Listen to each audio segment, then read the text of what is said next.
The year is 2000. The century has just turned. You survived Y2K. NSYNC's latest single, Bye Bye Bye, is climbing the Billboard charts, and you just discovered the newest sub-theme from LEGO's popular line of adventure sets, this time titled Dino Island. You don't have a lot of money at the time. You get a measly, small amount of allowance from your parents each week for doing chores around the house. You take your small doses of money and spend it on the smallest set you can find. It's a 56-piece, very modest set called the Research Glider that's for the appropriate ages of 6 to 12. Hello everybody, my name is LEGO Lee and welcome back to the LEGO Throwback Thursday set review. Today we have the aforementioned Research Glider set from the Dino Island sub-theme of LEGO Adventures.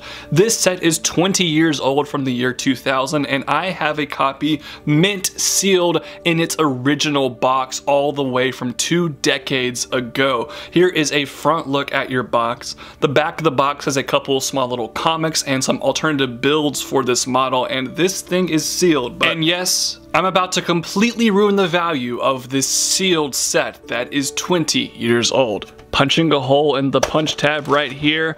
I'll try to keep the box in somewhat good shape, but we already ruined it, guys. We're gonna open it up here and see what's inside. Couple of bags of pieces, some of the vinyl pieces and the Pteranodon are floating around, and then in a little insert with a little small catalog that has some of the old LEGO stuff advertised here. This is very nostalgic to me, especially that original Star Wars stuff from the year 1999. But let's get building. That's odd. Normally these are not attached on beforehand. You can still take off the minifig head, but this came pre-attached. Kind of a weird little thing, but let's start actually building the set now. Okay, I lied. One more thing. There is an additional pan flip here with a lot of these original Star Wars sets, including the OG Millennium Falcon from the year 2000, LEGO Sports, LEGO Arctic, Robo Riders, Knight's Kingdom. This is all very nostalgic to me.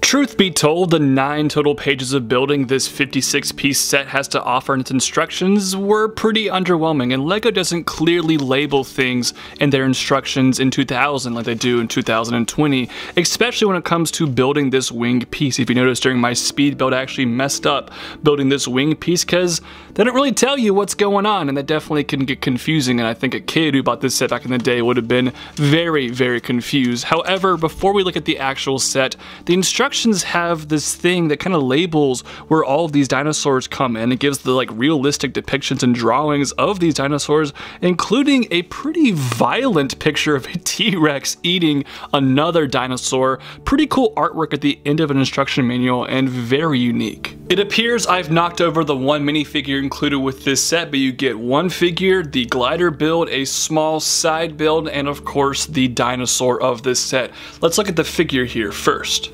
Mike is the one figure included with this set. This guy is one of the sidekicks from this Adventurers Dino Island sub-theme, and this figure is not exclusive to this set. In fact, he actually comes in cheaper sets than this $6 set, but he's a pretty good looking minifigure. I especially like his torso print and his hat. He has no details from the back, so no need to flip him around, but overall he's a pretty nice looking old LEGO minifigure. And while this technically isn't a minifigure, here is the dinosaur included with this Dino Island set, and that is a Pteranodon. And actually Pteranodons technically aren't dinosaurs, but that's for a different conversation. This is a very cool piece. Now this mold is seen throughout the Dino Island sets. However, this particular version here, specifically in tan, is only found in this set, and this is the first ever appearance of a Pteranodon in LEGO form. They made plenty of versions after this one, but this is the OG Pteranodon Lego piece, and I really like this mold. I like the clips at the back as its little claws at the back here, a couple studs on the top, 4 anti-studs on the bottom, and it's all one piece. There's no printing or details, but the molding is really good, and honestly, that face is kind of cute, don't you think?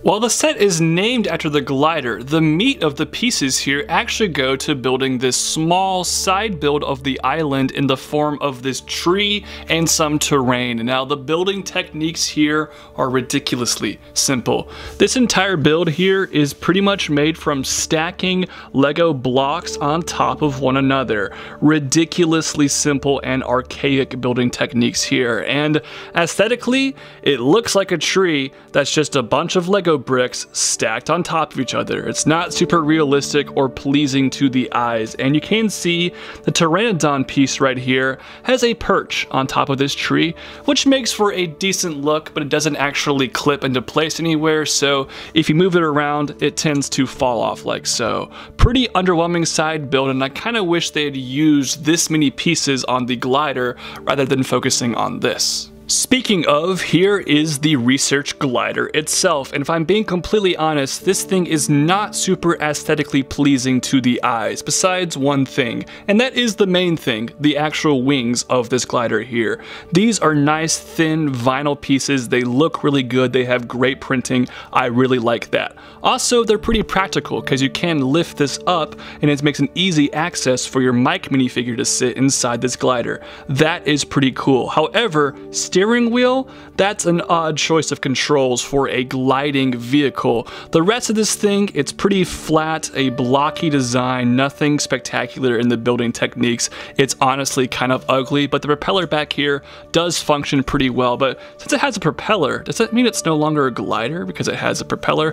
That's a little bit of an interesting scientific question for you guys, but for the most part, kind of an ugly design, but it has a couple of neat little gimmicks. And one final little detail here, Mike has this chain piece that's supposed to capture the Pteranodon, and I mean, it's pretty self-explanatory, it does its job pretty well. Bringing everything together, I got this set to be a fun little Throwback Thursday review, and I sincerely hope you had fun watching this video, but honestly, considering that I paid more than $20 to get this set on eBay, I'm kind of let down. This set isn't very good. It just doesn't look good. And you know, Lego has completely different standards now. Obviously, I shouldn't be judging a set that's 20-year-old by 2020 Lego standards, but I don't think it holds up. And I think there are other sets from this year and this theme specifically that look a lot more aesthetically pleasing than this one.